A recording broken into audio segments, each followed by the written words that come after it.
Hi there, all. It's Megan Ryan, and I am here today with my guest Ray Maor. You might actually know of him already because back in 2013, he hosted, well, not host, he was a guest in a show on Breatharianism. Breatharianism essentially is the art and or skill of going long distances of time without eating and or drinking.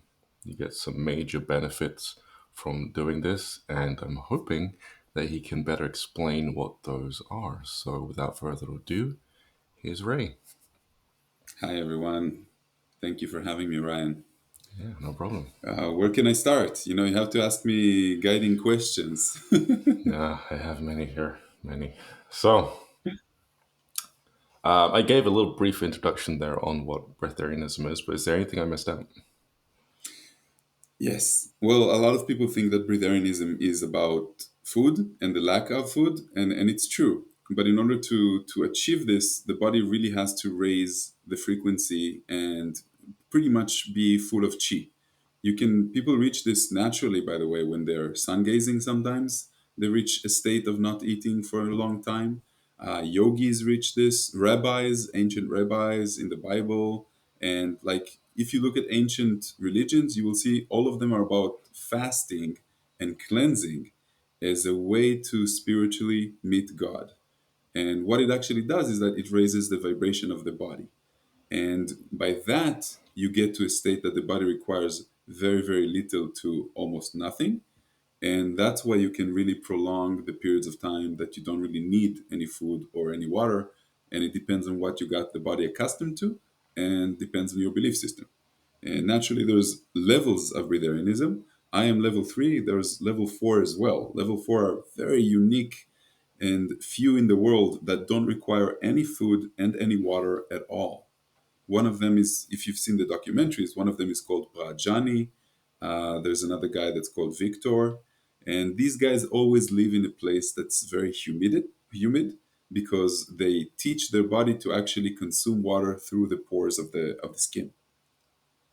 So they Yes. can't really live in a desert or something like that. So I consider myself a mini breatharian compared to them because I still live, Western life, regular job, wife, stress, two children. So I have to find a way to balance my spiritual aspirations with my regular day-to-day routine.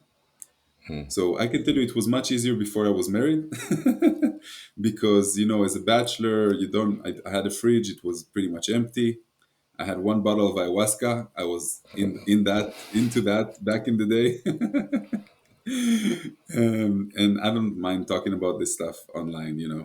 We do this type of retreats in South America and Central America as well.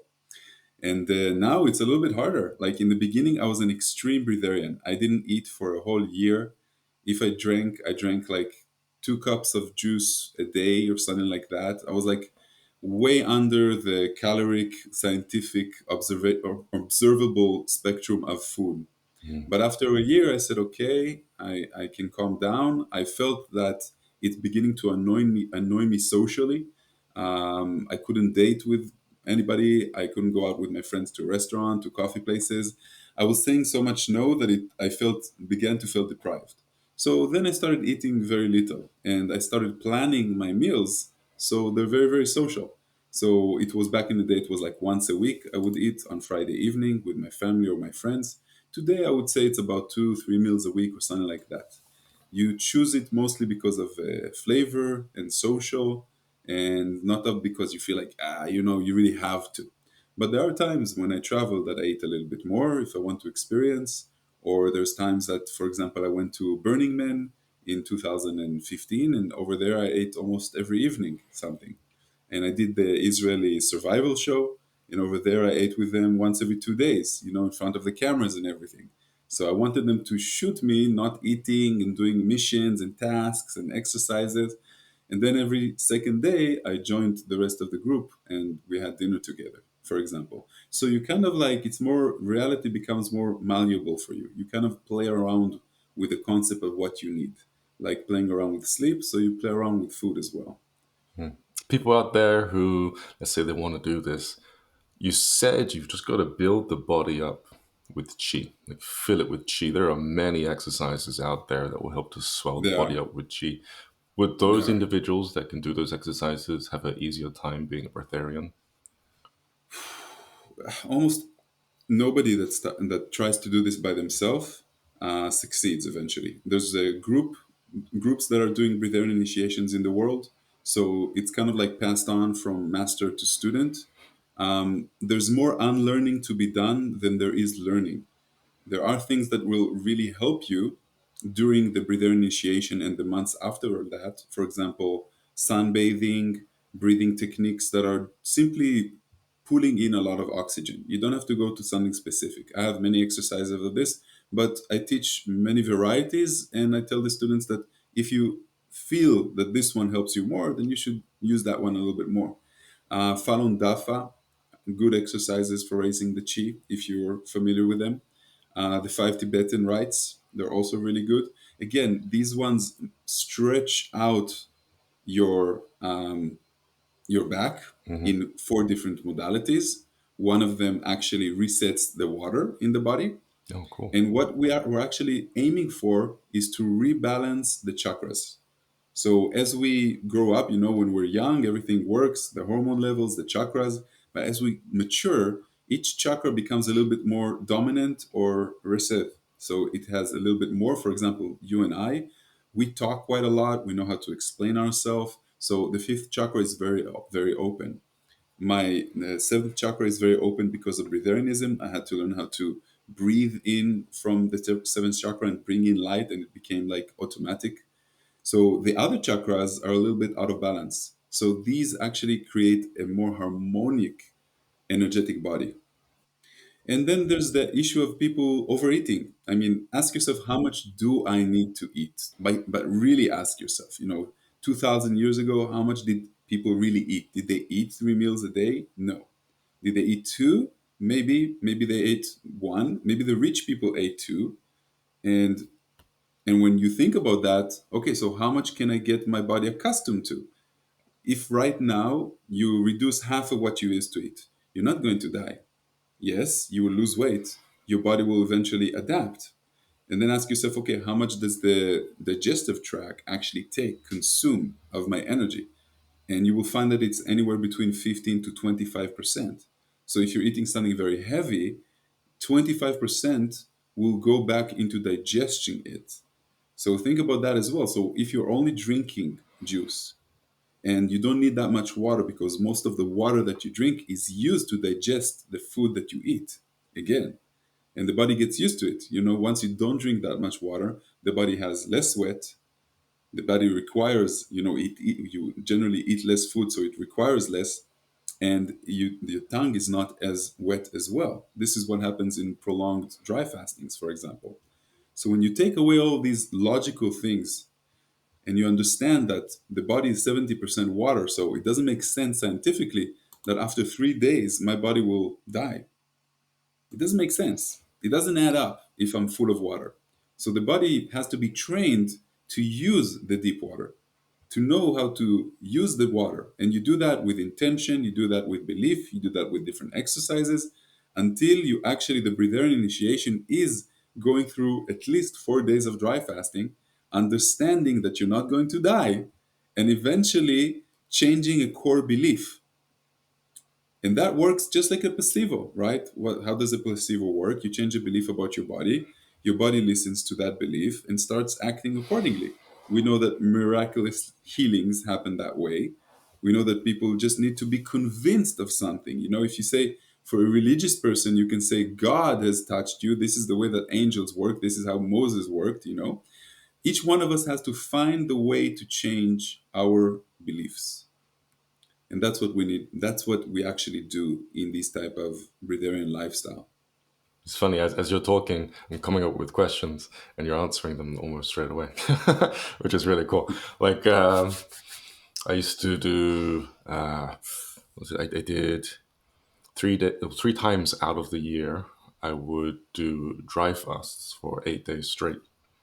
And I would periodically do dry fasts every weekend. So no, I'd stop eating on Friday, start eating on Monday. And I've gone through I had to prepare for all of that until it became really easy. But what I noticed, and this is something I tell a lot of people, and they're like, they don't really get it, but I think you'll get it. I think you just touched on this, was that by day four, I'm lying in bed and it wakes me up. My whole body goes and becomes like a slug. It's like the insides become so soft and everything starts moving in a different way. And then it just feels like the intelligence of the body wants to go deeper to find moisture. And I think that's what you were talking about just now. And when that Could very happens, much be. it's Yes, very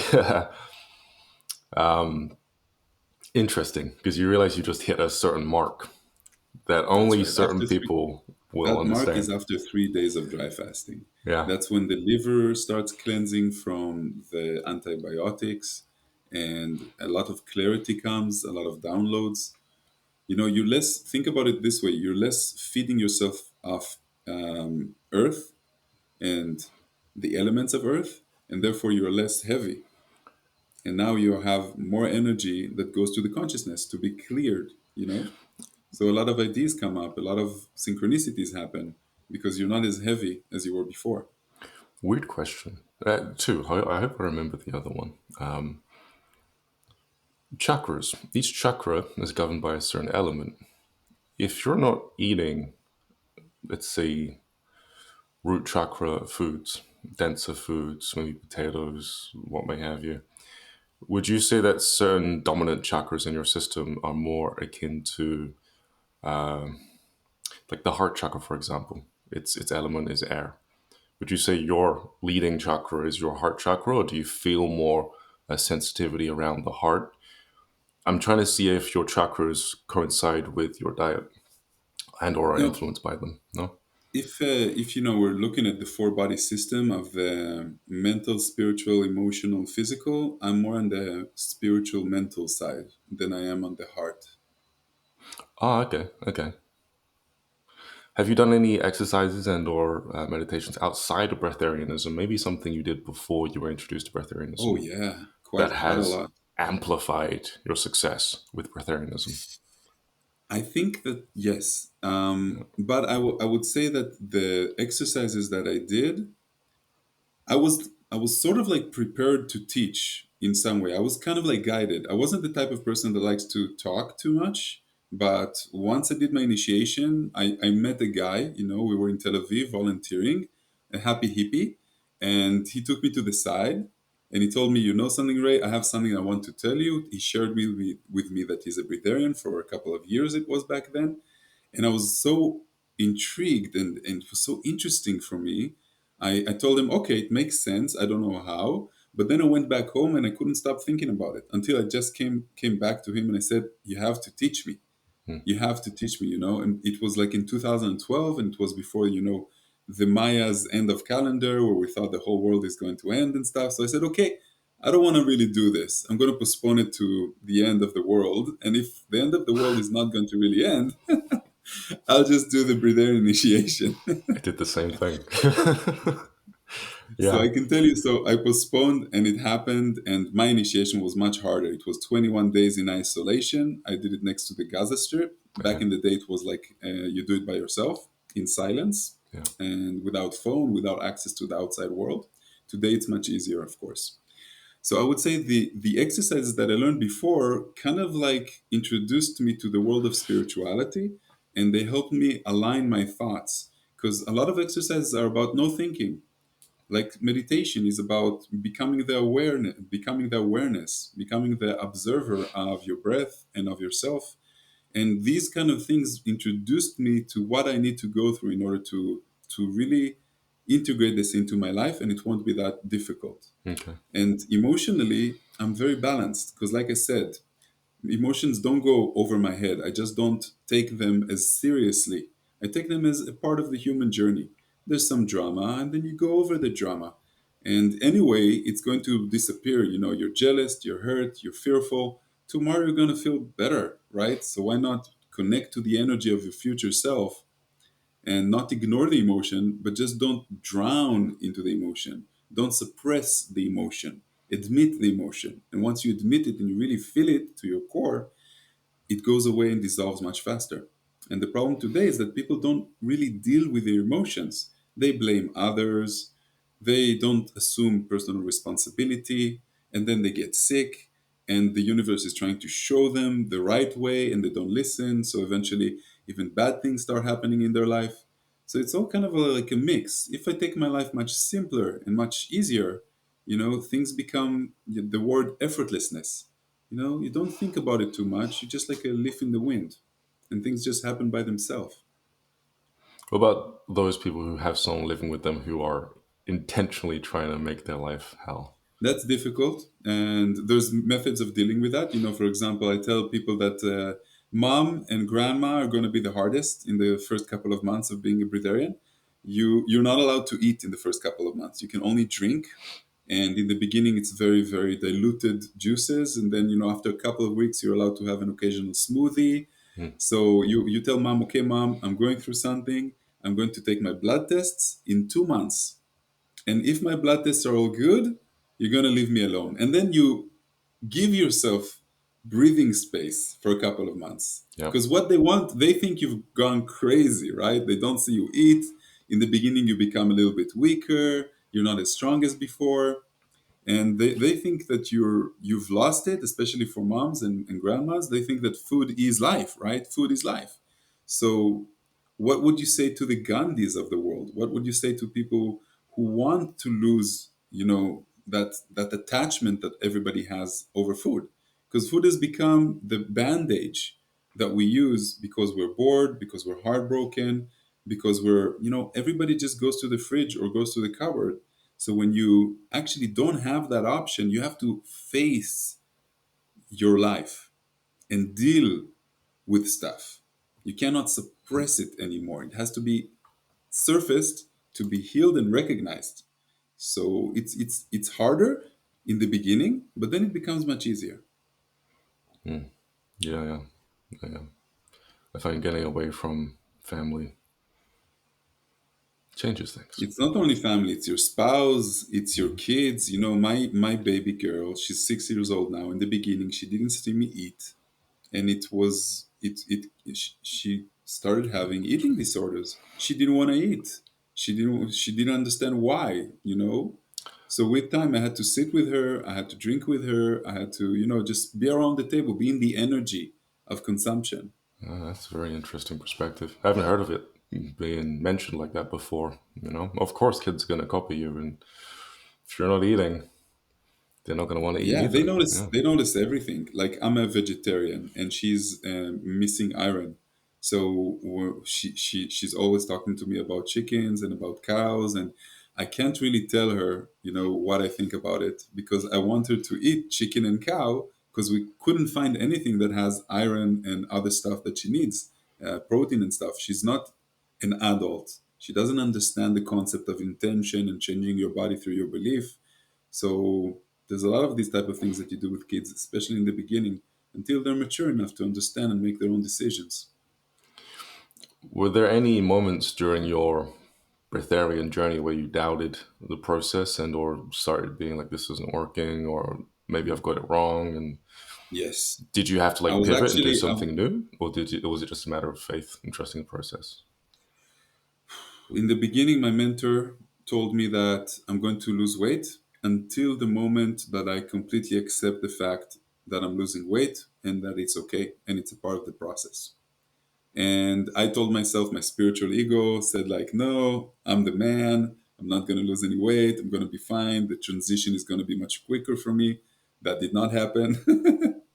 I lost weight for about 3 months. I weighed about 15 kilos less. It's more than 30, 40 pounds less than what I weigh today.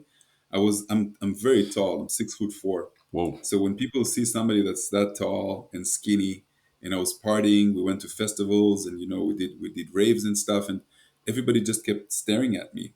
And I didn't tell most people that I did a breather initiation. I just told them I'm a very long detox. But eventually, when I did tell friends and people that are close to me, immediately they dumped all their fears because they saw that I lost a lot of weight. So I'm like, dude, we've been dancing for 4 days straight, and everything's fine energetic wise. But yes, I lost some weight, and but everything's fine. So they kind of like dump it on you, and then you start doubting the decision that you've made, and you start doubting the process. And well, only when I really accepted the fact that I'm going to lose weight and I'm going to stay that way forever, then I stopped losing weight. And after a month, I started gaining a little bit more every time until I kind of like reached what I had before, maybe a little bit less. Yeah, okay, that's cool. And Yeah, your energy, do you find, because you mentioned it's about having a lot of chi, do you find that you have to do more exercises to gain more chi, to be more physically active, or not is your anymore. activity just good? In the beginning, you had to do visualizations and breathings until it becomes like incorporated, and not anymore. I exercise now because I enjoy it, because it's a part of who I am. I started exercising when I was 12 or 13, so it's a part of who I am. Breatharians that don't exercise at all, it will be an issue for them. Hmm. But they don't have to be hardcore. It can be like in the blue zones, mild exercise, mild daily exercise, 20, 30 minutes, walking, tending your garden, or doing some stuff that moves the body around. When you were dry fasting, for example, you've probably noticed that when you're a couch potato and you're stuck in your room, because you're like, Yeah. then it becomes even worse. But then when you go out, you breathe some good air, even if in the rain a little bit, suddenly you have all this energy that comes up and you're like, wait a second, I can even go longer. Hmm. Why do I even stop? Right? So it's the same mechanism. Yeah. Yeah. Cool. See if I remember that other question.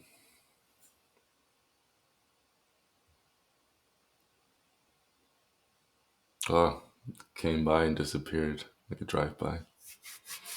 You All need right. to forget about wanting to ask it, and then it will come by itself. Yeah.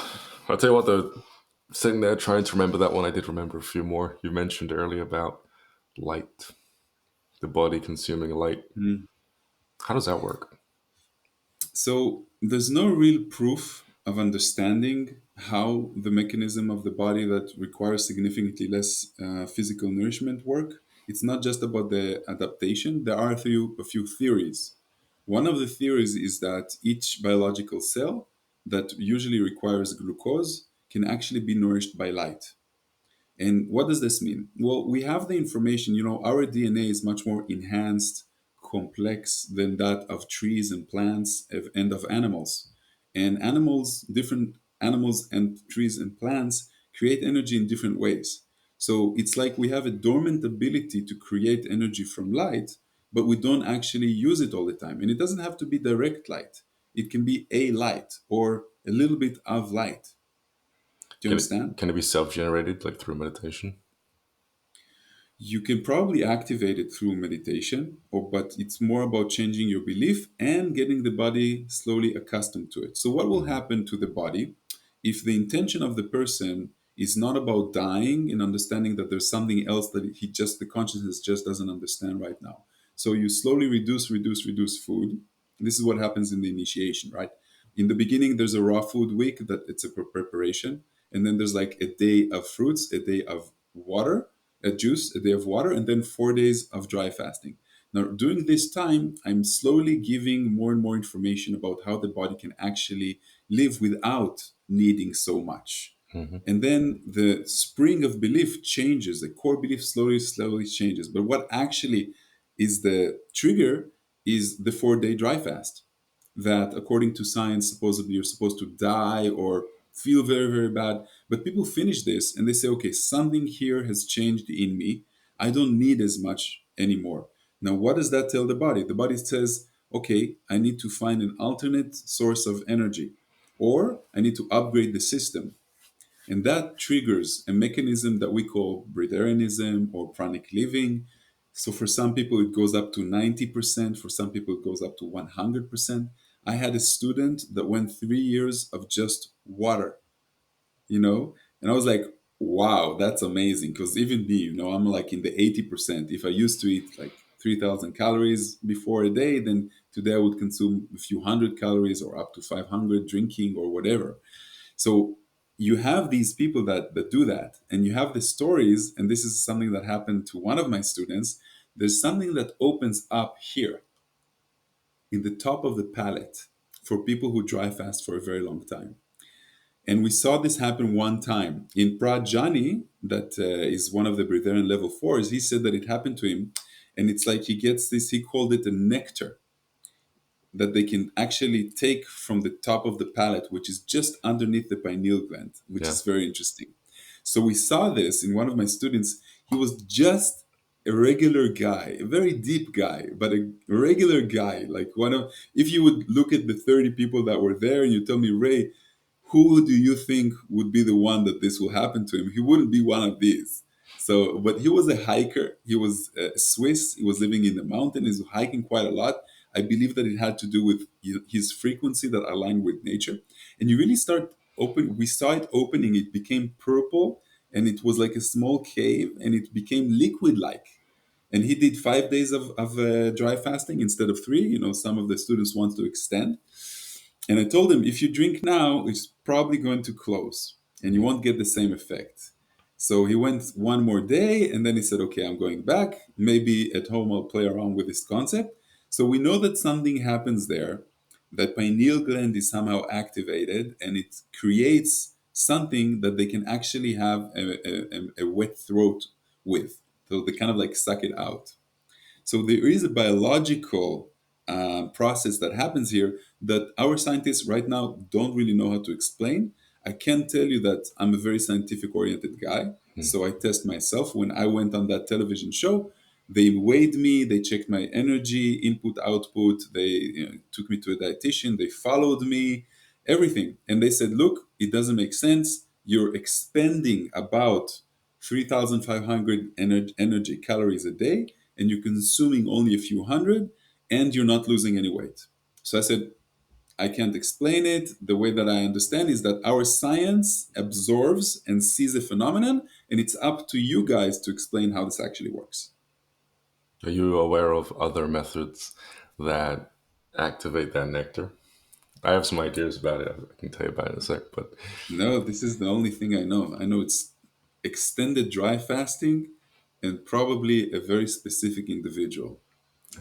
so there's in Taoism, specifically the book, The one you showed me before? yeah, the Taoist meditation. This is a really good one by Isabel Robinette. It talks about fasting and preparing the body and purifying it for other means, other reasons. And one particular part in the book talks about the Jade Lake, and it talks about certain movements of the mouth and tongue that you do while you're not eating so much, which actually cause this nectar to drip Mhm. down and enter into the mouth. And when it's combined with the saliva of the Jade Lake, it creates the, they call it so many different words, the immortal fluid, for better lack of a word. And then what you do is, after ringing the heavenly bell up in the head, which is the pineal gland, and having it enter into this space and mixing it around with your tongue, you swallow it. And as you swallow it, it moves down, I think they call it 5 areas or 5 chambers of the body. It mixes into the abdomen and it gets absorbed into the body. And if you do that over a certain period of time, what will happen is you'll experience what they call an internal springtime, where gray hairs turn black, skin that lost its elasticity comes back to normal. You get your hair back. If it fell out, it'll come back. And it's very interesting. It's not the only source that talks about this nectar. In Neigong, which is a completely different area of expertise, same thing. Same thing, but it's done in a different way. You do it through the Mhm. microcosmic orbit, moving. Well, first you build the dantian, the chi, in the dantian region till it spills over. And then you circulate it after you roll it, you circulate it under the perineum, up the spine, or spread over the back into what you will feel as the crown chakra. It will move down the back of the tongue, deep into the body. And as it does that, it builds more energy. The act of the orbit itself increases the energy by like a third, and then it all combines into the stomach again, and then it starts to churn again and starts to rotate, and then you pass it under the perineum, up the spine, back over it again. And as you do this, your body starts to spill over. It starts to the chi leaks into the extremities. It starts to move the collagen. Collagen. It starts to move the what do you call it? The vertebrae of the spine. You know, the soft tissues, the little pads Uh-huh. start to open up as the electricity starts to move through the skeletal structure itself, and you'll feel it as a stretching at first when you move it up the spine. It'll stretch, and then even your fingers and your arms will come away from each other and your feet will start to stretch out and you'll feel elongated. And then that creates more room for this chi. You circulate it again and it will fill you out even more to the point where you just feel this thick So did you plasma try like any of these electricity. exercises, Oh, yeah, or I this is do this one quite a lot. It's really fun because if you do this and then you practice, not straight after, but you can if you want. If you do this and you start practicing mantras for chakras, your chakra game completely transforms. The microcosmic orbit seems to upgrade your energy system to such a high extent that you can literally feel the containers for the chakra energy itself to such an exact precision you can draw it out easily with Mhm. all of the chakras. And if you do other energy systems out there, whether it's Kriya Corporated or Kundalini inspired, you'll also go way further with those practices because of what the microcosmic orbit does to your body. You see, when this body becomes filled with chi due to the microcosmic orbit, the chi starts to absorb into the tissues, the soft tissues of the body, into the Mhm. tendons and into everything. And your body actually changes. And you'll start to notice it too. You start to build muscle without working out. It starts from the inside and moves all the way to the outside. And you'll notice that That your makes so much biceps are bigger sense. than normal. And you That's haven't done exactly what push I'm ups, but your talking chest about. is It's huge. And you're it's like, oh, it's okay. energy that transforms into physical matter. Yeah. And but it's controlled by you, by your breathing, but your belief about it, but what you read about it. And eventually that becomes a reality.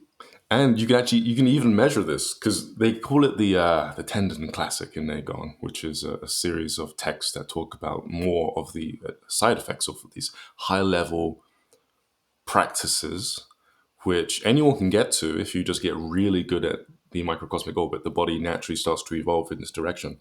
It talks about how the tissues transform to such a high degree that you become very, very strong. You can break things very easily. You become very robust, is the word. And they say to measure this, you take your finger and you just pull on the tendon, and you should feel the kind of springy tightness that's there. If you then move to your bicep and do this, and it's all squishy, your body hasn't developed far enough yet. Your muscles are supposed to get as taut as your tendons. And that's when you see these kung fu experts that can break things over their back and do all That's these exactly what I crazy. was going to ask. Yeah, This explains a lot. So it's all about exercising the chi to a higher level, and it's beyond the physical strength, right? and when you get even further, that's when this. Well, actually, during the microcosmic orbit, you'll notice when you get to these higher degrees of practice, which really is just you observing how the energy is moving and then constantly filling up the container. Then you'll notice that this nectar will drop and fill your mouth, and it'll be very Mhm. sweet. They say it can become unbearably sweet if you're not used to it, but you want to keep going, and then you can swallow it, and it will So start to wait, have more of an effect on the body. how much time a day did you practice it? So in the beginning, the first month that I did it, and I did the Dao, I did this one as well in Bali, which is Mhm. the mouth movements that had the nectar drop, and I got my mouth feeling like I had just swallowed honey. It was really good. I was telling everyone about it, and they didn't. They were like, "Okay, whatever." I was like, "I can taste it. I can taste it." For this one, it took me about 7 to 8 months, 2 3 times a day. I'd even do it whilst I was working. Sometimes I would do the exercises which help the whole the whole mechanism take place, the Mhm. process take place. With the microcosmic orbit, I haven't completely gotten to those same level of you know sweetness that I did with the Taoist meditation one, but I've gone really far with the energy going into the body and leaking into the tissues and into the bone marrow. That Send me material. I'd love to try this exercise. It might correlate to what I'm teaching. Yeah, that took only a month. It took me 2 weeks to learn the exercise properly. I learned it from Hmm. a specific lad called Damo Mitchell. I can also give you his course. It's free. It's on his website. Hmm. It took me 2 weeks to learn that, and then it took me about a month to really polish it up and get used to it. And yeah, I did it maybe once or twice a day for the first month, but then I overdid it because I overdid the proprietary exercises which open up the channels in the body that are similar to other exercises too out there. Hmm. So then I had to learn it's kind of like working out in that it does have a negative effect on the body if you do too much, and you have to let the body recover. And so I'd let the body recover for a few days and I'd continue. So it didn't take long. But what you're talking about, the nectar, especially if you fast, I believe you can get that much quicker. There are multiple ways of Yes. getting it, and they seem to have similar stories said about them. Said about it, the Well, I'll nectar. tell you, you need to think about food not as poison, but as something that creates additional required energy to deal with. Because you have to digest the food and you have to create poo from the food and you have to take it out from the food. So there's toxins that come in with the food. Food is very heavy, it weighs you down. That's why, after lunch, I work as an IT engineer. After lunch, everybody wants to have a coffee or something sweet, and the productivity declines. People are most productive in the morning. So it's about the quantities that people eat today that are significantly more than what they should eat, and it's about the quality of what they eat as well. I'm not saying be a saint and eat, only God's created organic vegetables and fruits. But if you eat significantly less, then you can actually sin more because you allow the body the time it needs to regenerate and detox from all the other stuff that you gave it. Mm, yeah, And that's an advice for the general public. Eat less, and it's more about the quantity than the quality in this case. you got to do it slow too, so you don't have any negative side effects.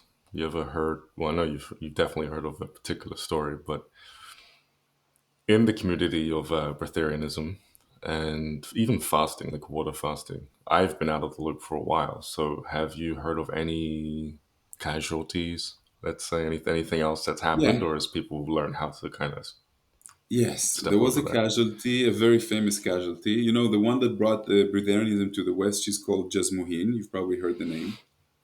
And she's an Australian, and I believe that there was a casualty of people not following the rules of what she wrote in her book. And people, after a very long dry fast, drank a whole liter of orange juice, and the acidity just killed them, like killed him. It was one guy.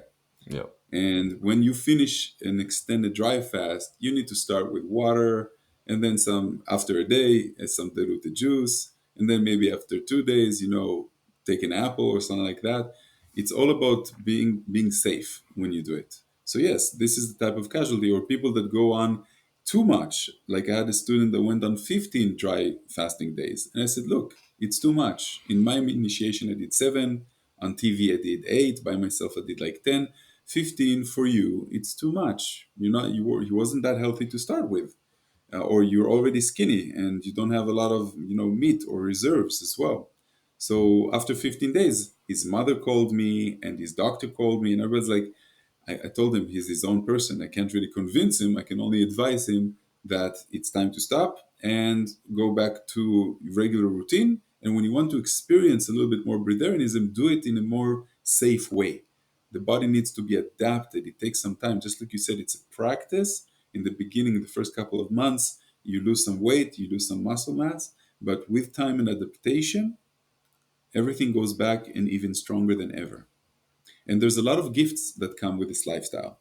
You sleep significantly less. Like I sleep 5 hours a day. I wake up naturally.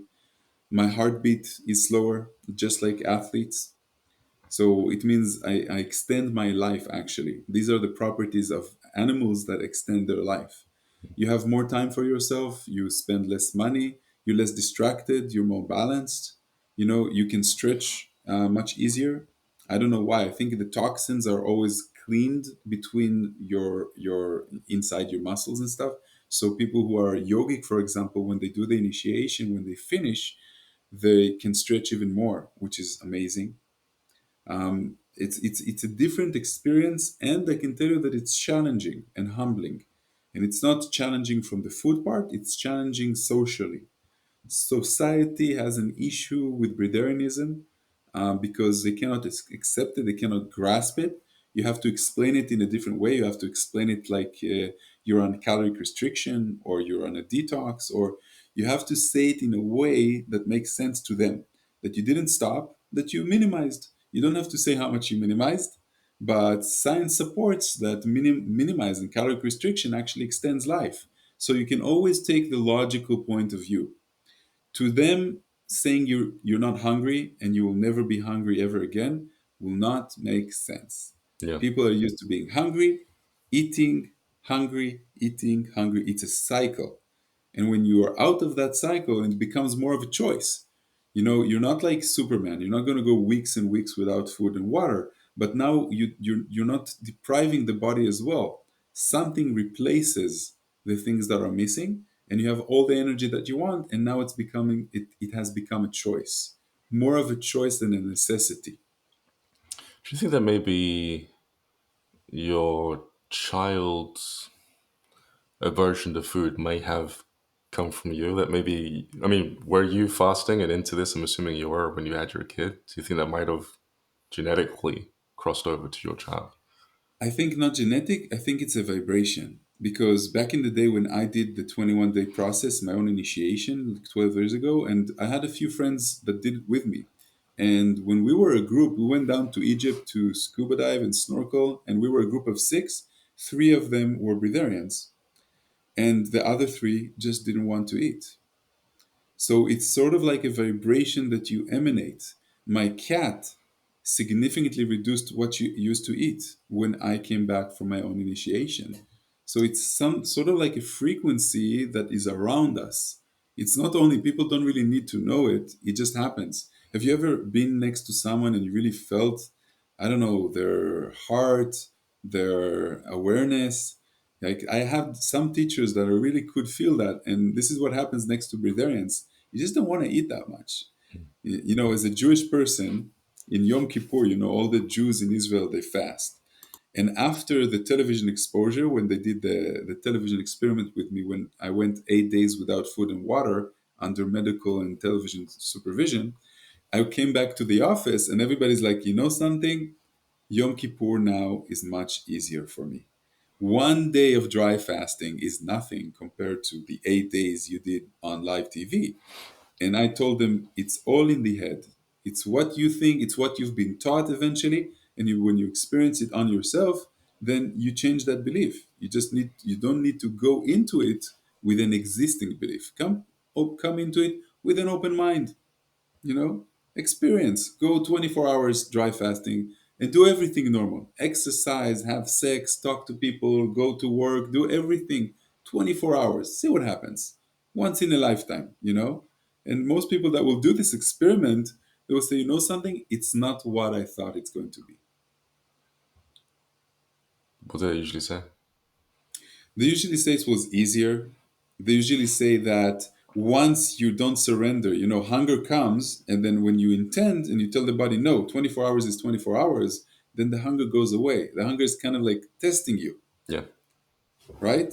If you exercise a lot, like when you do abs, and it really burns, eventually it stops burning. When And you go on a run and it hurts, and you say, maybe I should stop, eventually it doesn't hurt. You go on. When you're very, very tired, and then you're saying I'm not going to go to sleep, again you pass that. So yeah. we understand that it's a mental thing much more than it is something else. Let me give you another example. You know when you really need to piss, Yeah, I like right now. and right But keep now, going. I'll even do though it. you did go to piss before the conversation. I did. I have a weak bladder sometimes. I mean, I drank a whole bunch of tea, so that's why. But keep going. I'll do what So you think say about it now. this I'll way. do it now. I was on my motorcycle one day and I Yeah. was heading towards my apartment in Tel Aviv. And I understood that the closer I got, I really needed to pee. Like before that, we had coffee, and I was like, it was a whole day that I didn't manage. And I'll say, okay, I'm going to be in my apartment in 5 minutes. I really needed to pee. And when I came off my motorcycle, it was even worse. And when I came closer to my apartment, it was like, oh shit, I really have to go inside.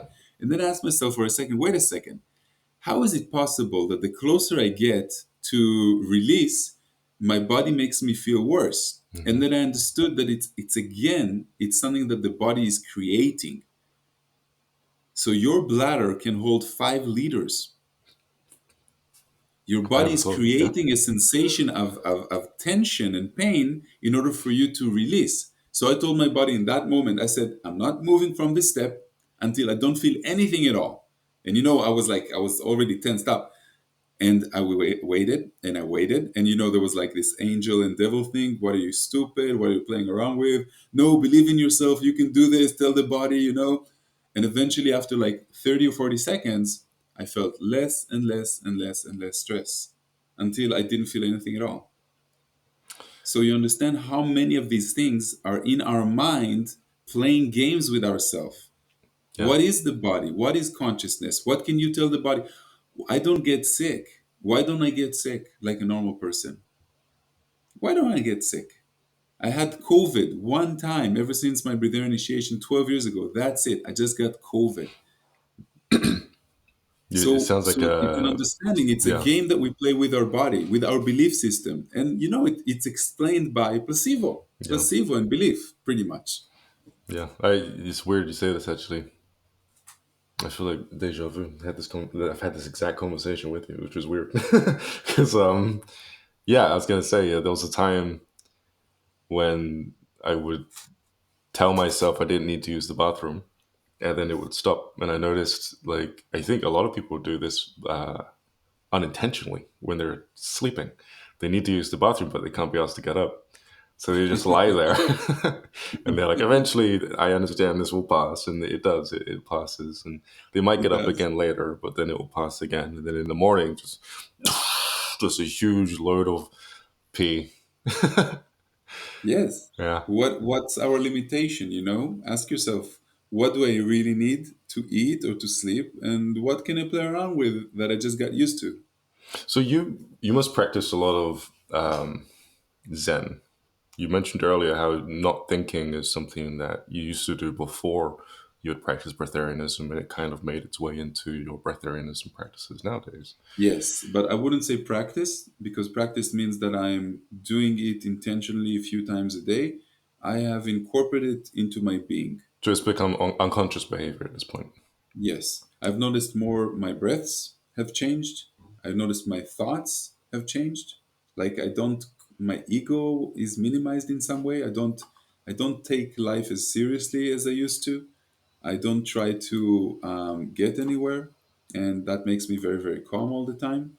And I see something in front of me. And trust me, living in a place like Israel, you see stuff all the time, and you have to deal with stuff all the time. And I see that I'm very, very indifferent about it. Not in a bad way, but in a way that I accept reality as it is without trying to argue with it and change it or complain about it. Have you touched on any more esoteric, I want to say metaphysical aspects of reality throughout your process? Have Yeah, you I like, practiced a little bit. I've had lucid dreamings that I exercised. I did a couple of courses. yeah, My wife was into astral projection, so she taught me a few techniques, and I managed to do that as well. These type of things I did have by accidentally taking too much of a good thing. I had what you would call a ayahuasca? it's something else and something much stronger. I had like an after death experience. That's how you call it. That Yep. you pretty much die and you see your whole life go in front of you. And some people say that there's a tunnel, but I explain it in a different way, maybe a non-dual meet God type of experience. So I've had that twice in my life. And the second time, after my second time, I stopped pretty much any type of medicine or any type of drug that I used to take in order to expand my consciousness because I felt like I've reached the peak that I needed to understand, and now I can revert to being a almost normal human being. Yeah. Like choose why my soul is here, be a husband, be a father, and get a normal job. Try to be normal for a change. Do you feel like your breatharianism way of being is kind of pushing you out of that normalcy? It does, but today I'm much less extreme than before. I eat more, I converse more, I'm more social. I allow myself more. So if I'll be in a day that I said, okay, I'm going to fast for 3 days, but on the second day I feel like having something, then I will stop my fast. Yeah. I will be more convenient with myself because I used to have this belief that it has to be hard in order to be attained. Yeah. And that's why I did. My process was extremely difficult. I did it in the winter. I did it by myself. I did it in Vipassana. And today, what I see is that people transform into Breatharianism. It's much easier, the easier I make it for them. So if it's in a hotel and the hotel has a jacuzzi and we're always guiding and doing stuff and activities and not only Vipassana and hard stuff, I see that people transition easier than before. So I changed that core belief that I had. I'm a veteran, and I was taught that it has to be attained, it has to be hard in order to be achieved. And I changed that belief about everything, about money, about relationships, about life. I want my life to be easier. I'm not as young.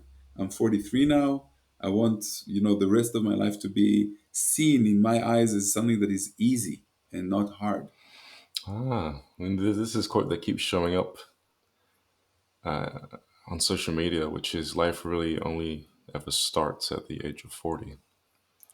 Everything before that is just you figuring it out. So they say. They say, life is in sevens, right? Yeah. That's the anthroposophical way. So at 42, you reach a state that your character is almost sealed, and you're called wise. The in ancient tribes, if you've reached 40, then you were like the oldest in the tribe. So you have reached wisdom, and now you can attain that wisdom by staying more in the moment and not trying to run after. So when you're 20, you're running after girls. When you're 25, 30, you're running after money. You're trying to impress people. You're trying to do. So at your 40s, you stop running that much, and you kind of like become, especially people who work on themselves or people who are into personal development, you start sitting. So I stopped reading books as much as I did because I don't need the information anymore. A lot of the information is derived from within me. I ask a question, I close my eyes, I let go of my thought, and I get an answer. Usually my intuition is the right answer. You Mhm. understand? I So do. Yeah. I've had enough information to put together in order to live a very humble and nice life. So, and again, it comes in, comes in waves, right? 6 months, you're trying to get more, understand more, and then 6 months, you're resting. Mm. Learn, your body now, how do you say that? The mind and the body now live what it is that you've learned, only to step up to the next step. It goes like this: up and then down a little bit and then up again, just like in Tantra, right? You have all this, a lot of excitement, and then you have to stop for a little bit and then more excitement. But the peak is going to be bombastic because it goes up all the way. I haven't heard that word in a long time. Yeah. Do you think that maybe I was gonna say? I mean, they both pretty much are the same thing. Age, how old you are, has anything to do with settling down and not chasing women anymore or not chasing money anymore. Do you think maybe that's just like a primal drive that happens when you're a certain age, and now just physically speaking you don't feel the urge to do it anymore? Or is it so maybe a little bit of both? Maybe it's also It's probably a mix now that I think about it.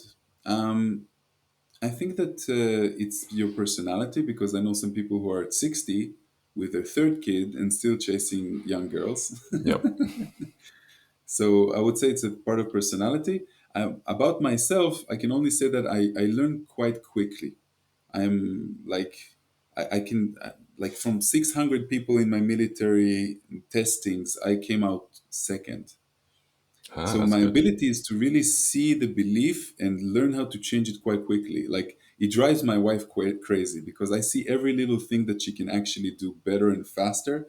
And I try to teach her, but she doesn't like it. She says I have my own time and I'm slow, and I'm like super fast in everything. So I think that the lessons that I needed to learn, I learned them a little bit quicker. Of course, I'm still young, and there's a lot of lessons to be learned ahead of me, and I'm waiting to see what will happen. I have an understanding that I still have some roles to play. I don't know if it's about breatharianism or mentoring and stuff like that. Something in my future is with aliens, the open contact time. I have a sensation that I need to explain some things back in that time. And when I finish that, I can really retire. Mm. Yeah, yeah, I like it. Yeah, there's this old man on YouTube. He's doing the rounds right now. He's going viral just because of his voice. If you look it Mhm. up, he's the guy with the most sleepiest voice, and he does these podcasts with people where people just listen. And one thing that he often talks about is the fact that as he got older, he just kind of got bored with thinking. He got bored with thinking. He got bored with everything people normally do, whether it's chasing women or money or doing something or doing anything really. And his mind just decided to be entertained by other things rather than thinking, which I think is one of the most profound That's a good explanation. states of awareness, or at least moments of awareness that a person can become aware of, if that even makes sense. Most profound states of enlightenment, let's say. That's a big moment, I think, for anyone to experience. I love And that explanation. I got bored of thinking, yeah, so I stopped. so he just stopped. And he said once he stopped, he became aware of so much more of what he actually was, or what life's all about. And he became someone who just observed everything and just stopped thinking. And from this, you'll hear it a lot in Zen Buddhism too. That knowing starts to come forth, which is what I think you're actually talking about, rather than leaning on information that you learned in the past. You kind of just know things. You go inward and you seek that intuitive advice. Yeah. The overthinking monkey mind is always busy with the future. Always. He's thinking about tomorrow, he's thinking about the fears, he's thinking about what he needs to do, he's thinking about what he's not going to get. And when you stop thinking about the future, of course we know this. We know this, as a something that everybody talks about, be more present. But how do you get more present? You stop thinking. Mm. Yeah. Stop overanalyzing. You see the thought that you already thought yesterday, and you say, wait a second, I concluded that inner conversation with myself. There's no need to go over it again. Let's push that aside. You do that 1,000 times, you're left with only one thing. Now,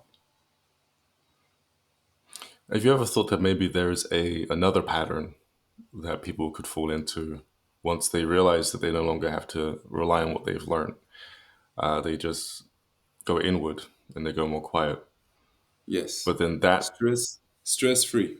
When you're stress free, and I think this is why, if we're going into conspiracy theory level 4 out of 10, I would say this is why the governments and organizations and society keeps most people occupied with mild stress. You know, you don't want people to be completely stressed, because then you get anarchy and rise up. And you don't want people to have all the time in the world, because then they see what you're doing and they kind of like no. So you need to keep people somewhere in the middle. When I see people that are stress free, they begin being more present. I give you an example. In the workshops that we teach, then people don't have their cell phone. Like that's one of the prerequisites that I tell them in advance. You're going to go 9 days with me, no cell phone. And what this does is that it disconnects them from YouTube and Instagram and social and news and their family and their friends, and it disconnects them from the world. And then you have a lot of people that are very like-minded, like you and I.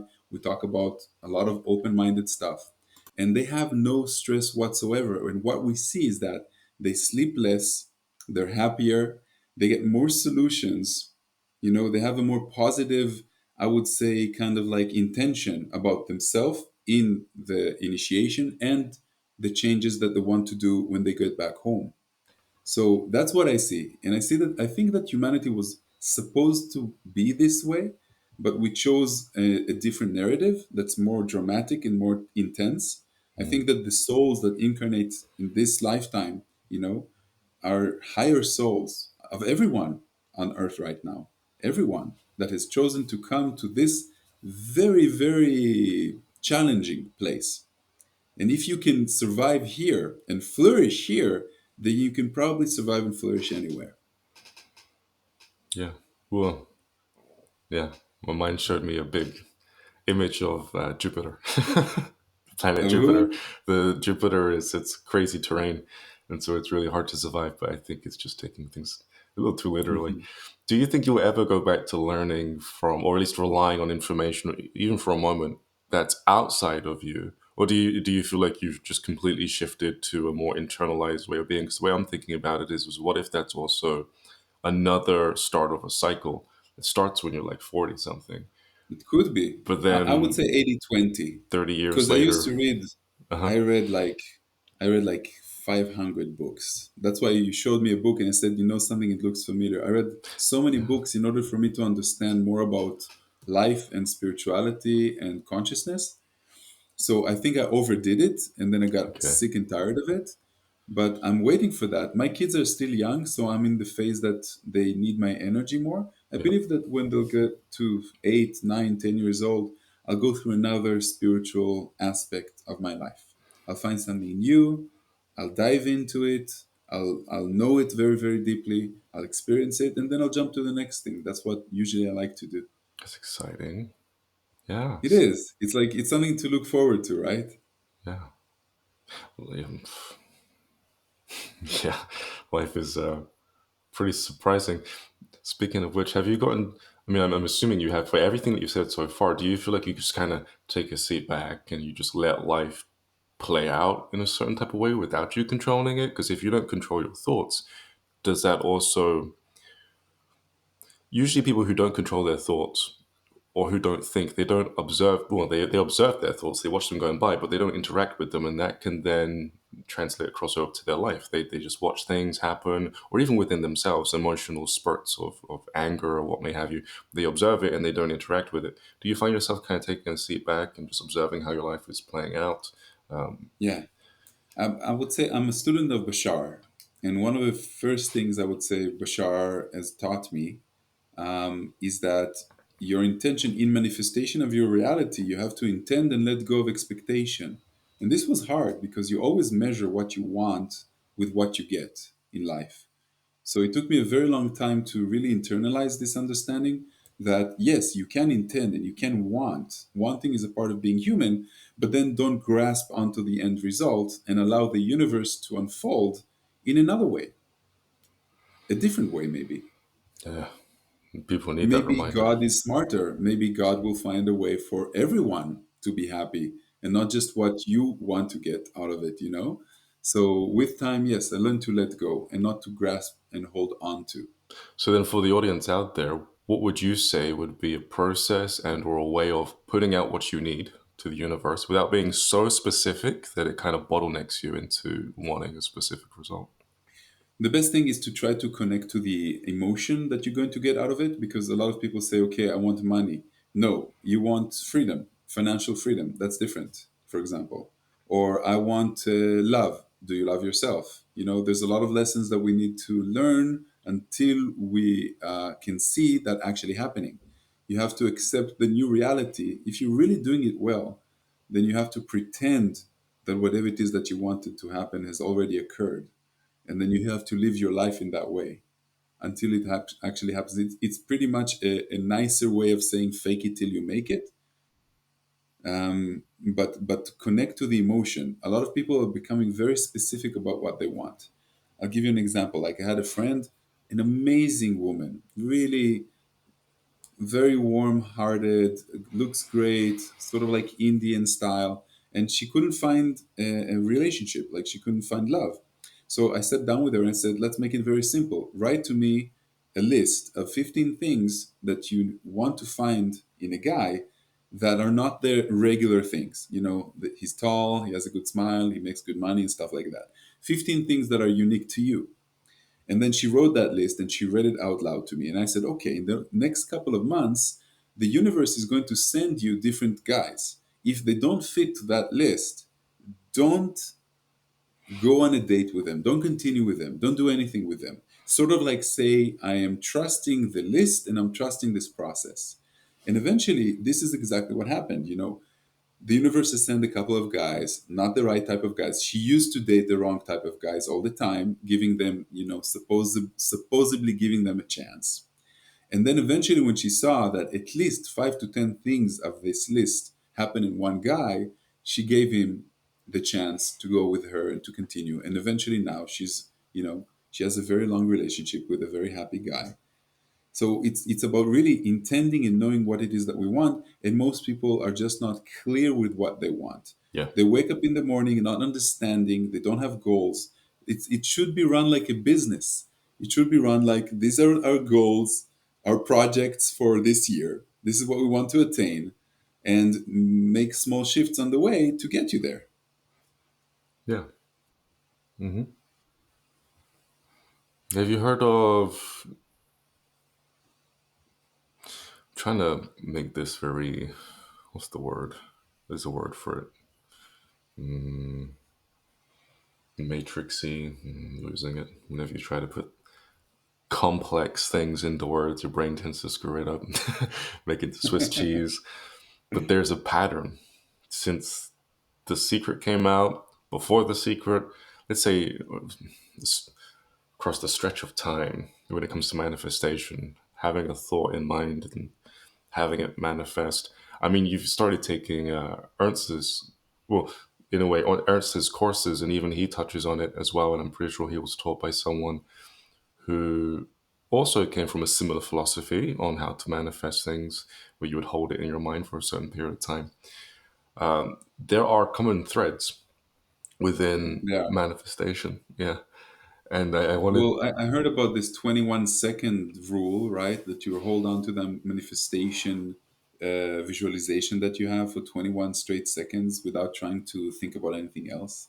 I heard about the one that right after an orgasm, you think and you hold on to that visualization when your whole body is exploding and you have this like high vibration. There's different exercises. There's a modality of twice a day for just a few seconds and then let go. So I think it's a combination of a few things and whatever works for you. Because it's like, how does Bashar say? A permission slip. Are you familiar with that phrase? oh yeah, yeah, I used to, yeah, So it's a he's, permission slip. You have your way, I have my way, but eventually it's a belief, and our mind, works with the universe, and it broadcasts out what we really strongly believe, and that's what we're going to get back. that's a good way of putting it, because so many people are so hell bent on it being a particular type of way that I find it kind of sucks the joy out of what may have been working for someone in the past, or maybe even robbing them of the opportunity of learning another way of doing it in the future. I think it's, Yeah. Or they have their own way and they really got it and it works for them, which is also great. yeah, it is, it is great. The You might also like this. Speaking of books, there's another one. You don't have to read it. There are things on YouTube. I'm not a big fan of reading, although I have books. I have to like work my mind Mhm. up to read something. I'm a fan of audiobooks, and you've probably heard of one. This is the life and the teachings of the masters of the Far East. Have you heard that one? No. Do you have it on MP3? I'm gonna write it down. No, but I just feel for like I you, I feel like think you should I look. feel like audiobook I can do because I exercise quite a lot, so I'm looking for things to hear. Do you have The live. YouTube Music? The life and the teachings of the masters of the Far East. Say that backwards. Oof. Okay. YouTube music? No, but I can find it. Yeah, or YouTube maybe even you can just close your phone down; it'll keep playing. That's what I tend to Mhm. do. And you would really like manifestation. I'm not going to say their take on manifestation because they're pretty broad. They're very, I think, like much like yourself, how you can see things from different perspectives. When your wife has an issue, you can kind of see how she can learn something faster. You can. It seems like your mind kind of just like a scattershot approach can see variable ways of doing something. They seem to come from a very similar standpoint where they Oh, that's good. understand I'm looking for the logical explanations very and the logical. tactics. Yeah. Yes. I like that. They will go into areas of the Bible, areas of, I'm going to say Chinese mysticism, it could be Buddhism. They talk about manifestation in regards to dropping a So it's one stone. book or it's like a Oof. But I you'll see. get a lot out of one book. There are 6 volumes. The last one is like nowhere to be found. But you'll get the gist of what they're saying and understand a lot of things just from the first book itself. And the Cool. second one is I'm currently going through it. There's a lot to catch up on there. So did you also read channeling books like The Law of One, the Raw Material, and stuff like that, So that was or actually mixed? a part of my upbringing, just through happenstance and freaky experiences, near death experiences, astral projection experiences. That was all kind of shown to me and understood at a very early age. Even when I was born, I wasn't fully wiped, so I could remember a lot of how things were put together. Hmm. It's the moment I kind of came out of the womb and I was in my little incubator. I knew who my dad was. I knew who my sister was. I knew the situation that was playing out because I kind of planned ahead of time for this. And so growing up and You stayed connected for too long. yeah, yeah. So when hearing these very real concepts to some, yeah, I understood it. And so I've felt, and someone mentioned destiny the other day on social media as being something that we inherently know that we want to, how can I say? It's the ending to a book that we know we have to experience, and it's deep within us, Mhm, right? So how can I put it? I feel like all of this, no matter what's coming my way, whether it's an interview or books or an experience, even if it's just an individual experience there, I feel like all of it's kind of pushing me towards this destiny of waking up and being very much the type of person who lives his or its life, let's say, in the same way that these people do in that book, and in the same way that I feel you're also being pushed to, and many others as well. Channeling itself was something that was kind of wired into me through ayahuasca. I stayed away from it, and the idea of it when I was younger, I watched Bashar and I think Esther Hicks, maybe her name, or maybe that's the name of someone she channels. yeah, Esther Hicks and this Cryon, those are like the most known ones, I think. Yeah, and I wanted to stay away from it. I saw Exorcist growing up. I'm like, no, thank you. But ayahuasca, over the period of 4 days, opened me up for that experience and rearranged my system. And then I found that I could do it straight after. And I didn't throw myself into it and start marketing it or anything like that, making it a business. I just kind of stayed away from it still for at least a year or maybe a little bit more until Mhm. eventually life didn't force me, but gave me enough opportunities to want to do it for people. Like people heard about me having this experience, like, hey, could you try and channel this person for me? I'm like, I don't really do that, but I'll try. Started working, and then I did it for a little bit of an income, passive income, for a year and a few months. But I had to stop because it was making me sick and it was filling the Mm. house up with entities. The three of us would have nightmares. I'd wake up and like, ugh! And then I'd hear my daughter screaming, and then Shahrazad's like yelping in her dreams. Like, okay, now we got to So clear the space. this is recent. This is from the last years. Uh, mm, how can I put it? It was before. No, yes, it was Your just daughter is after 4 years COVID. old. Yeah, Yeah, so that's 21. yeah, yeah.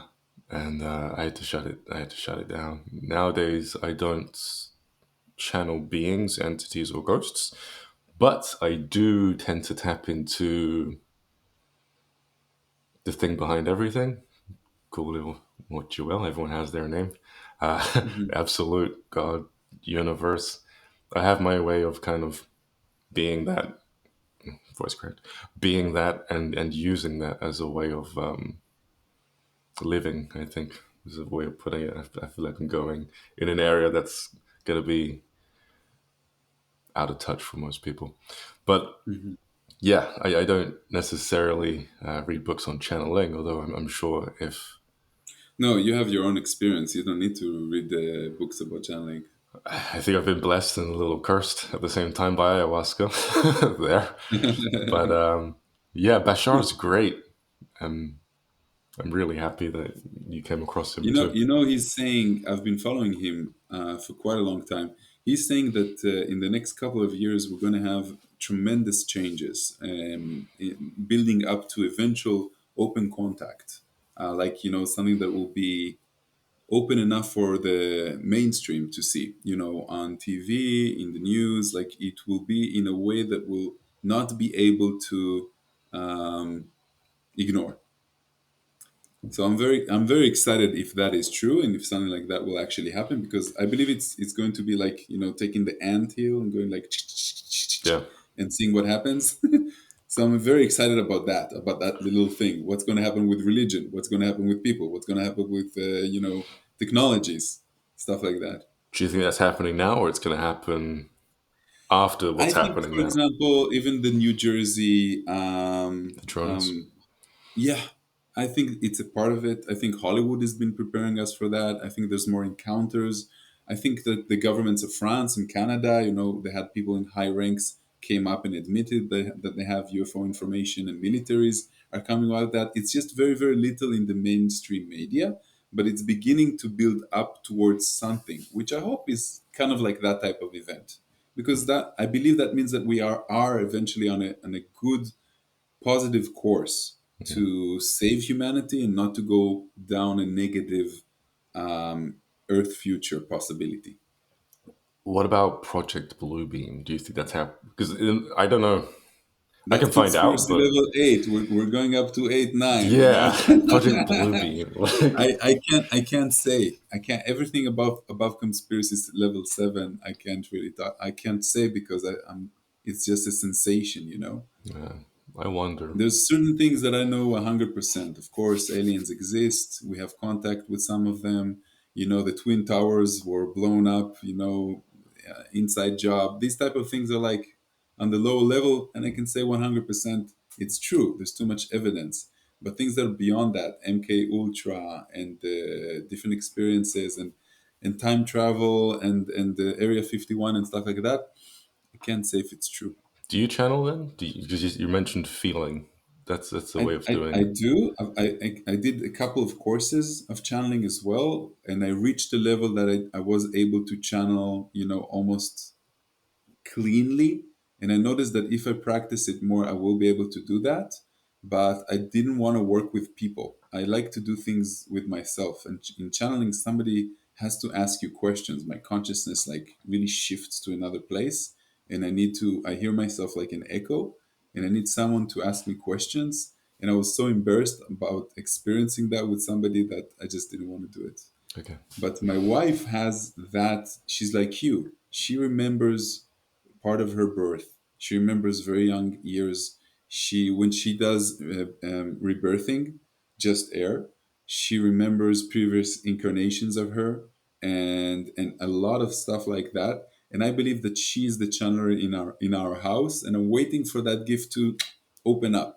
Yes, she's learning psychology now, and she's learning alternative methods of healing, and I believe that everything will kind of like explode for her pretty soon. It will come together. That's exciting. That's cool. I'm just gonna use the bathroom. It did go away. It went away twice, but then came back again with a vengeance. I'll be back in just a So you're minute. distracted. We're just distracting you. Yeah, yeah, yeah. I'll be back in just a That's moment. another way, by the way, to work with a monkey mind. No, Distractions work I well. used to know how to control the bladder exactly how you said it because when I was fasting as well, I noticed the same thing that it's just a matter of thinking, placeboing it away. But I've been so out of touch with it that I can feel that my body has kind of forgotten, at least that part of my body has forgotten how to listen to my mind. Monkey mind, it's not there. I do too many things to shut it down. But the body is constantly pinging, like you mentioned earlier, sending these signals. Hey, use the bathroom. I'll be back in just a second. It definitely wasn't 5 liters. Cool. So we're doing pretty good so far. It's been an hour and 23 minutes. Is there anything else you want to cover before we close down? Well, I think we should have another conversation. Yeah. Maybe we should be more prepared for it. Wait, think about other subjects, because there's quite a lot of things that I'm learning from you, and I really enjoy this. It's a good meeting for me. I'm getting a lot of understandings about my lifestyle, but from another point of view, from someone, you practice quite a lot of different things, more than I did at least. I don't know if I'll say more. Maybe, maybe I don't know if I'll say more.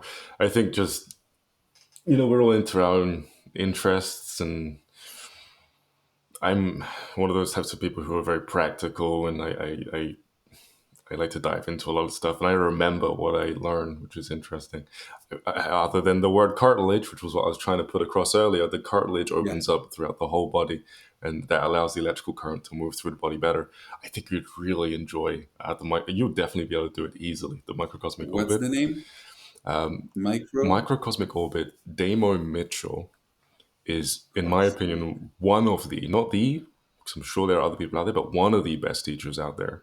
I learned how to do it with Mantak Chia like years and years ago, and I nowhere near came close to the experiences that I'm experiencing What's to his date. name? Damo Mitchell. I also have a Mm, playlist that I put together. I can send that to you if you want on YouTube, yes, so that please. yeah, because I went through his website and I clicked on every video that's been unlisted, so that it would show up in my YouTube I know history, this and then I exercise. This created. exercise is something that when you practice Tantra, you learn this. Yeah, yeah, yeah. Similar area of expertise here. Yeah, send it to me. Yeah, That's cool.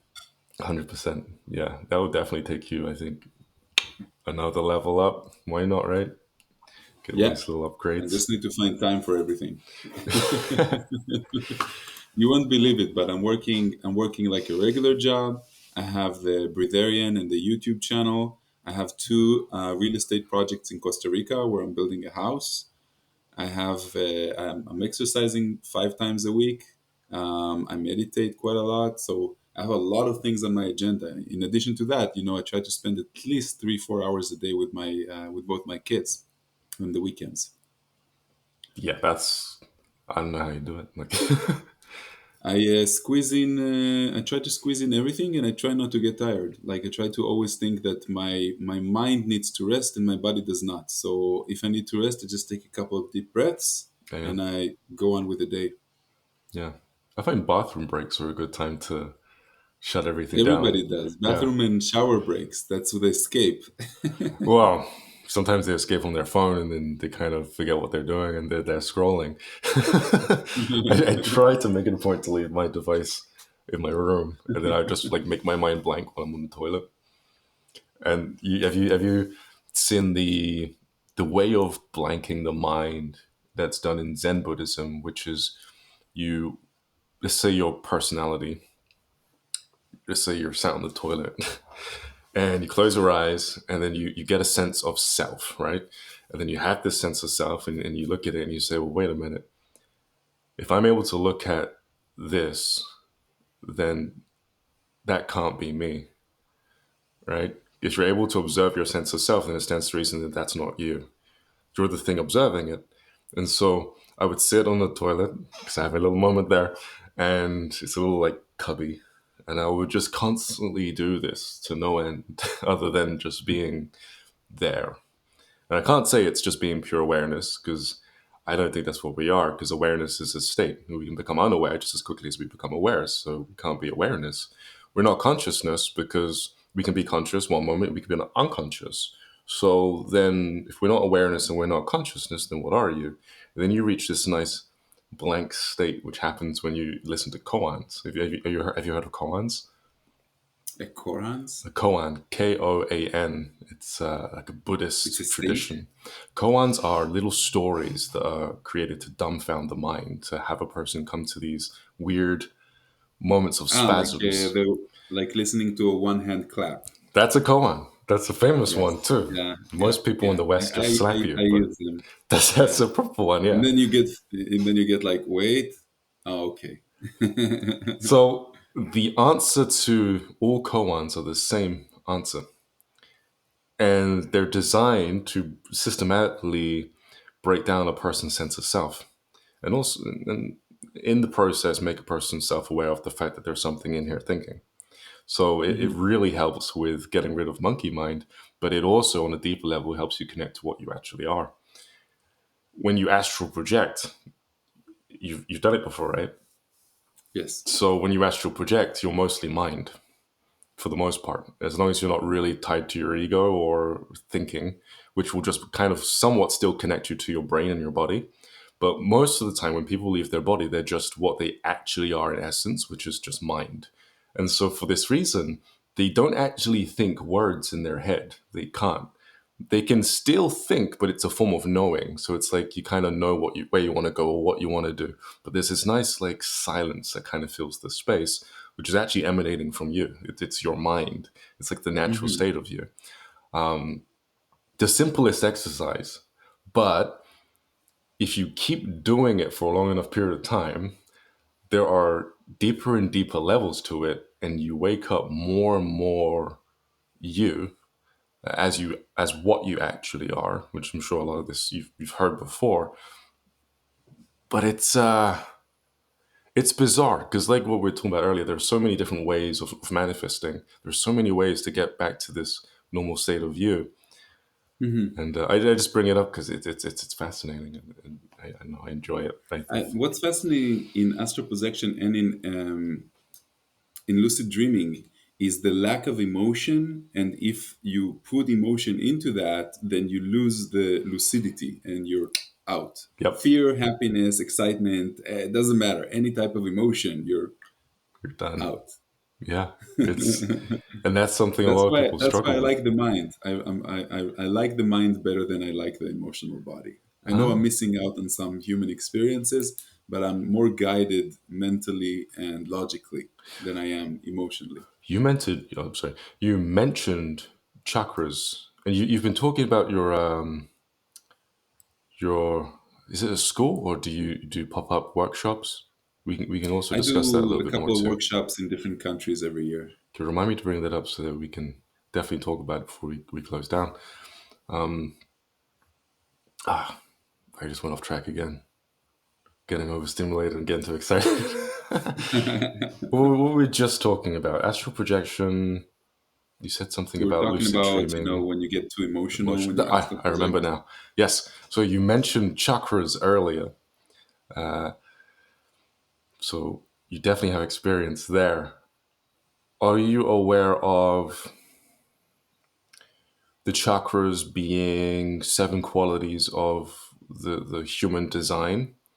And although you can be just mind in a body and very much detached from your emotional state, if you activate the chakras, they can then replace your emotional body in a sense.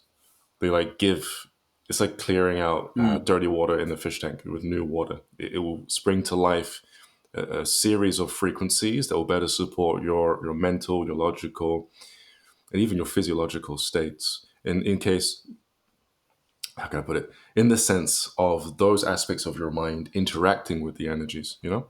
So, like when you feel rooted, physiologically speaking, you'll feel grounded and you'll feel calm and very relaxed. From a mental aspect of it, your mind now starts to become calm. And from a logical aspect of it, the way your logical thinking interacts with grounding energy is, oh, what is this? This is weird. I suddenly feel like I don't need to move anywhere. Even emotionally speaking, you can have a reaction to it. Your emotional mind can react to it in a sense. I say emotional mind loosely because really that's just a body.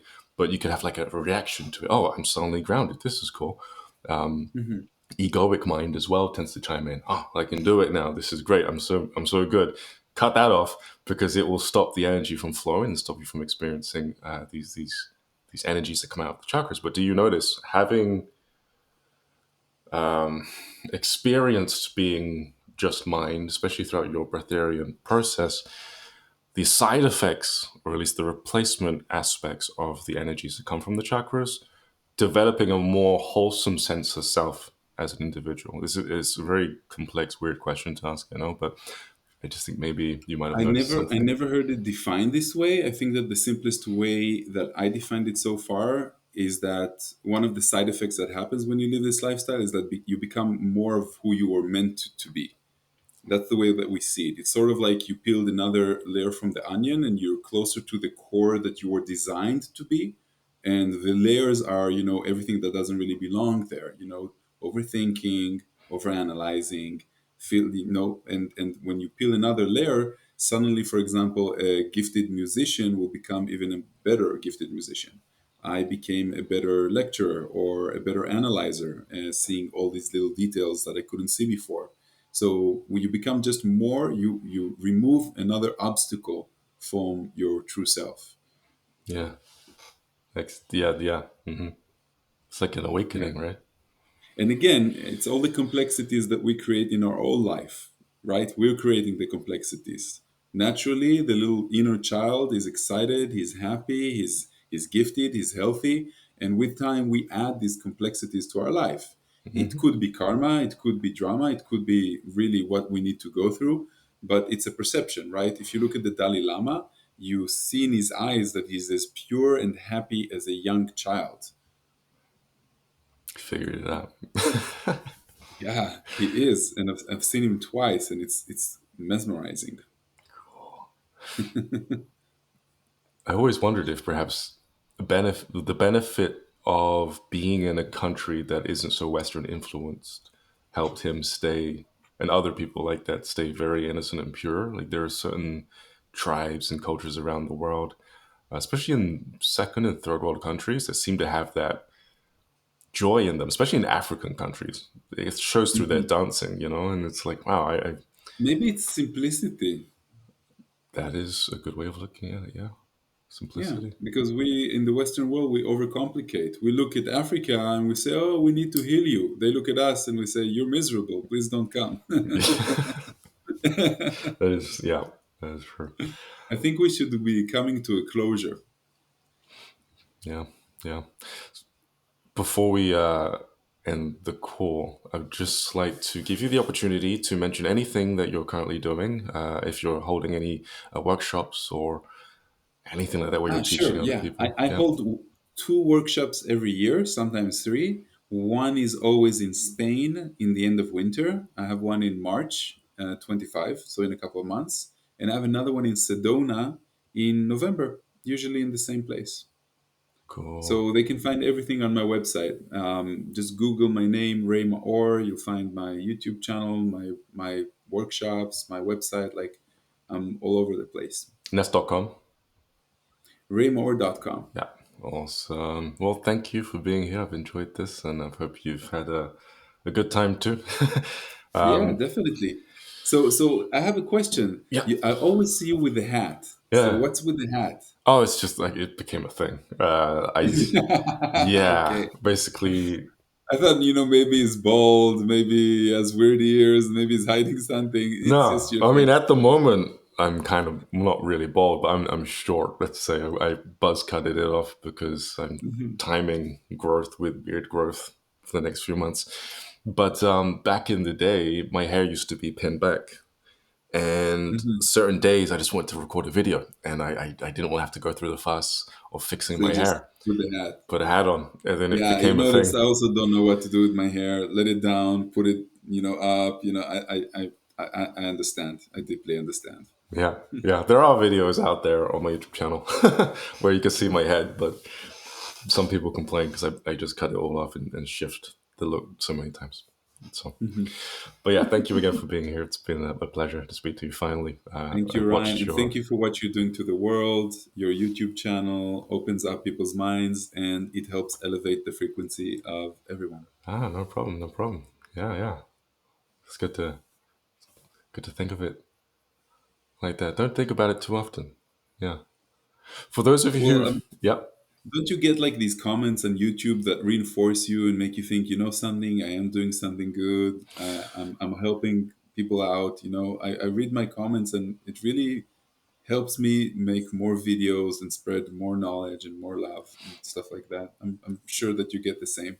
yeah, there are a lot of positive subscribers out there, which I'm glad that they're there because otherwise I wouldn't be on YouTube. I have a I really know. good profanity filter, but honestly, they're the only people that keep me on, or at least making it feel safe enough for me to make content on certain topics. And I would like to have actually probably even a Discord server. One person mentioned where I can talk about absolutely anything because there are some things I don't talk about just I because had it's a I had little. I had one video that was removed, and it's a video that I was talking about, the the wars, the food, and the medicine industries.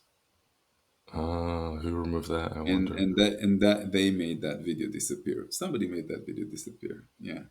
So I shut up after that about certain things. Might go missing. I assume now with AI they're even faster in finding these type of subjects. When they analyze what we say and the overall message of a video, then I assume today it's easier for them to find these type of stuff and remove them. I remember when Google was brilliant, it would give you anything. But then one day I woke up and it was so censored with a brand new look, and I couldn't find the websites I'd usually find, especially information on how to develop certain abilities. They weren't there Mhm. anymore. And then I kind of got a little upset. And so I started using other search engines, like ones from Yahoo Germany or Yahoo. They need to stay off of my browser. They keep finding a way to revive to come back. themselves every time I delete them. Yeah, but Yahoo was something I would also frequently use anyway back then. And yeah, I wish one day. I mean, I don't think it will actually ever happen. I think it's always going to be censored, at least in the West, the internet. Perhaps we'll just have to keep using these other search engines to find information that's quite useful. And you mentioned a book earlier on breatharianism. Can you mention it now so that people listening can find it as well? Can you I'm remember? trying to remember the name. There's one book that is called The Food of the Gods. That's one of Jasmine's books. I'll try to find that book for you. It's a book that's more about the biology. It was written by more like a scientific, aspirated guy. And he was really searching to understand how the cell can really live off light. Yeah, I just don't remember the name. that's really cool. So It cool. is. Awesome. Right then, well, I bid you adieu. Enjoy the rest of your Thank you, day. brother. Take care. Have a good day.